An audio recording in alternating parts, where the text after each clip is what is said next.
guys, welcome back to my YouTube channel. I know I've been a little bit missing in action, but I am back and I thought I'd bring you along on a little hack with me and Spotty whilst I talk you through some really big life updates. It has been such weird weather. It literally was like the worst storm I've seen in so long yesterday, and now it is 20 degrees, it's super sunny. So I came out a little bit earlier and just whizzed all the boys' rugs off them, which I'm probably a little bit going to regret now because he is pretty mucky. So we're gonna have to give him a good brush before I can get on him and ride him. I can put his little head collar on with one hand. He's so used to this because I spend my entire life vlogging while I'm riding. Come on then. So I think he's very used to all my one-handed shenanigans by now because I've always got a camera in the other hand. He always looks so lazy to come in. He is quite a lazy horse in all fairness. He's not like super forward going, but I think that's actually why I love him. I absolutely love a safe laid back horse, and that is exactly what Spotty is. Put this on you, good boy. So these are my little brushes I'm going to be using today. These are my Shire's Easy Groom brushes and they are so dreamy. I love the wood on them, they're so pretty. But he has got a lot of loose hair at the moment, so I think this dandy brush is going to be an absolute lifesaver just for picking all that loose hair up off his body. So I did say I've got some really exciting news, and I do, but I just thought I actually haven't really given you an introduction to myself on my YouTube channel, so I thought I'd start off this video by doing a little introduction to myself, just so you know a little bit who you are watching. So in case you haven't gathered, I'm India and this is my Spotty horse, but we actually live on a farm at home, which is just an absolute dream. And we have, I think, 25 animals at the moment, and that is literally everything from guinea fowl to ducks to alpacas to goats to horses. We've got a little bit of everything. But I was actually born and raised in Liverpool, and we lived in a flat right in the centre of Liverpool, so I've never grown up really with a massive garden, but I've always been horse obsessed. I used to get riding lessons when I was really little, but I think some people just have that horse obsessed gene in them. I swear it's a thing, because no matter my age, I think I still would drive past a field of horses on the road and I'd still audibly gasp every time I saw one. It's just such a weird thing that I think some people have wired into them. But moving to the countryside, I just appreciate it so much. Every single day I wake up and I pinch myself. I just cannot believe this is my life. So we actually moved here, I think 4 years ago now, so we've not actually been here that long, and we moved the horses home. We've sort of always had horses since I was probably about 12, 13, but we've kept them on livery yards, and then my mum and dad worked super hard, and we finally managed to move somewhere where we have a little bit of space just to keep the animals in the garden, which is a dream come true. So at the moment I'm currently working in social media as it is, which works very well for my little side passion that I've got here. But the most exciting thing is I think my vlogging and my YouTube and my Instagram are sort of going to become more of my main full-time job. But I will go into that a little bit later on in the video because I've had some really big exciting life changes, and this has become possible literally because of you guys. So I can't tell you how much it means to me when you like and when you subscribe and when you comment. Every single little thing counts. But yeah, that's a little bit about me. I'm 24 years old, and yes, I still live at home. However, I am half Indian, half Hungarian, and I think both of those cultures are so family orientated. So I absolutely love being at home, obviously because there's always people around, but I also think my parents really like it when I'm home because they are so used to having like literally 20 people in the house at one time. I think those cultures are super family orientated, which makes me living at home an absolute dream on both ends. So God knows when I'll move out, but I think if I do ever move out, it probably won't be very far away from home because I will have the animals here for a long time, I think, and I spend all my time out here. Literally from the second the sun comes up till the second the sun goes down, I'm out in the garden, and after that. But yeah, that's a bit about me. So today's plan of action is to take him on a little hack. If you've been watching my shorts, you will know that last week we went to a confidence camp over at Summerford, and it was just so much fun. So he has had a super full-on week, and I think it's nice to give him a little bit of a stretchy week the week after that because it is intense.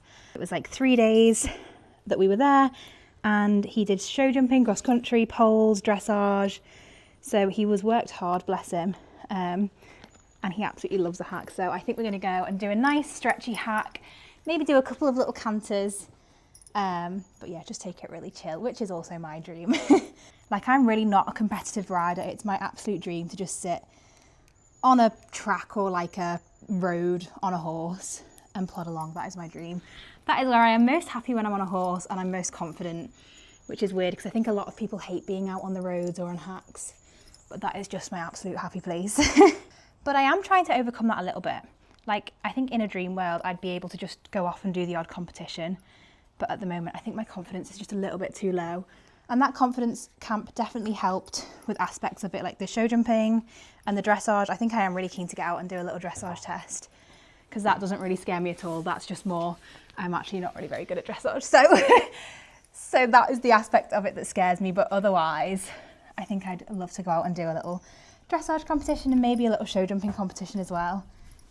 And I've got, whoa, Spotty, where are you going? As I was saying, I've got 2 really great horses to do that on. So I've obviously got Spotty here, and then Tokyo is my grey horse who you might see in some of my other videos, mainly on my shorts. So yeah, that would be really fun to get out and do this year. He's always so fidgety when I go to put the saddle on. I think because he was in a riding school before he came to us, I think he's just used to being stood tacked up all day. So it's not his dream to have his saddle put on. But it's nothing to do with pain. Before any of you come for me in the comments, because he has had every vet and every physio out as often as he needs them. And they always sing his praises, bless him. Apart from the fact he's a tiny bit fat. That's his usual only comment he'll get.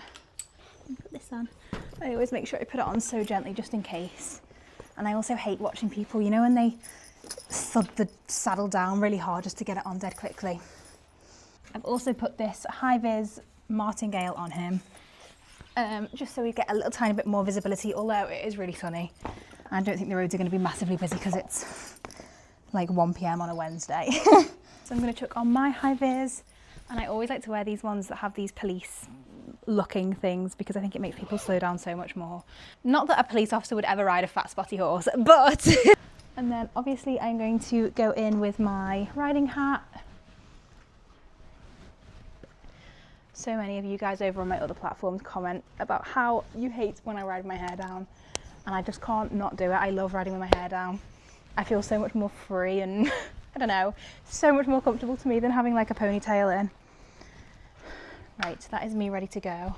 Might get some treats for my pockets. So I'm on board and we are just about to head off for our hack, and it is such a nice day. I can't believe how sunny it is, considering we just had Storm Amy this weekend and it was awful. Like, I've never been so scared going out to see the horses at night. It was so windy. It is so quiet. I absolutely love hacking on like a weekday in the middle of the day. It is my favourite thing to do. I always feel so like lucky when I'm on a horse in the middle of the countryside. Like, I don't think I'll ever take it for granted that I get to just be here doing this. So dreamy. I also get so scared that I'm going to be vlogging like this and there's going to be someone stood behind me. That would be so mortifying. But guys, look at these colours. I just love it when the air gets a bit colder. There's no flies, like all the leaves are falling. It is just such a perfect time of year. I do love autumn. I've just come across this new thing that has been put in his way. So I just stood him right next to it because he was a little bit spooky and he's had a little sweet. You might see his own reflection now. A boy. Oh, good boy. Hopefully he's not too alert now, because this is the part where I usually have a little canter. So today we are on the Wirral Way, which is, I don't even know how long it is, seriously long. It goes from one end of the peninsula to the other.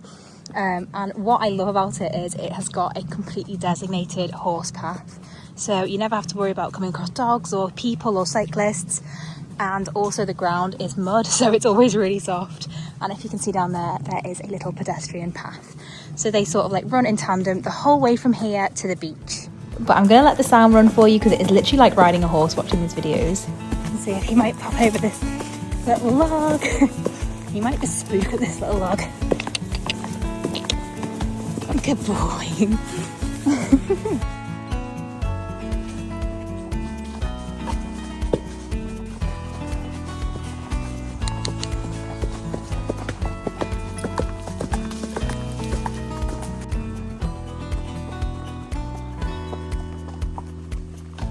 There are always so many like low-hanging branches here.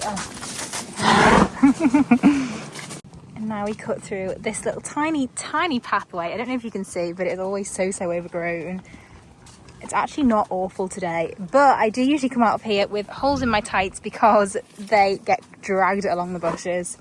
So I did say I had some exciting news to share with you guys, and that is that I have been signed with an agent, which is just unbelievable. I think, like, growing up, because I was never super horsey, obviously a riding career was never really going to be something I was going to be able to do because I wasn't like a massively good rider. I'm still not a good rider. But I never thought that I'd actually be able to work with horses. and that is because of you guys on my TikTok, on my Instagram, because you guys have literally made this a reality. I didn't ever think I'd be able to work with these animals, but yeah, that's sort of like becoming a reality now, which is so exciting.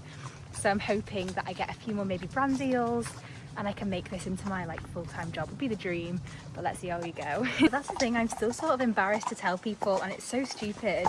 But you know, when people ask, oh, what are you doing at the moment? I'm sort of embarrassed to say I'm an influencer because I feel like I'm not, although technically I am, I suppose. I feel like there's still such a massive stigma around when you use the word influencer. I think people's mind just automatically go to like a girl with fake everything who lives in Dubai and takes photos in front of a Lamborghini, like, because that's what my mind does when I say the word influencer. But I think that's my next big challenge, is like learning how to tell people sort of that I'm an influencer, if that's even a thing, without being absolutely mortified, because that is what happens at the moment. Because at the moment, when I tell any of my older relatives or like family friends that are like a couple of generations above me, their instant thought is like, oh, like you can see in their face when I say, oh, I'm doing a bit of like influencing, they're like, oh, right. Whereas like it's like it earns me more than my 9-to-5 job did. Like it's just weird. You just don't think that that's a thing that is possible to do as a full-time job, but hopefully that is sort of the direction I'm heading. It's just that whole stupid thing of me getting my head around the fact that I'm going to have to tell people and just put up with their a little bit judgmental maybe reactions, which is so fine, because I think if I put myself in their shoes, I would 100% think it was weird that someone was being an influencer. So yeah. Anyway, that's where my head is on that topic at the moment. But if any of you guys are doing something similar, let me know what you say when people when people ask you what do you do, because it is something that mortifies me at the moment. I'm just about to head back out onto the main road, and he has been so good. We caught up with one of my friends who I bumped into, and he just stood there for like 10 minutes while we had a big yap, so I'm very pleased with him. He's a good lad. True me style, I had to rush off to get a delivery, so I actually didn't have time to film a little outro. However, thank you so much for watching. Make sure you like, comment and subscribe for more videos like this.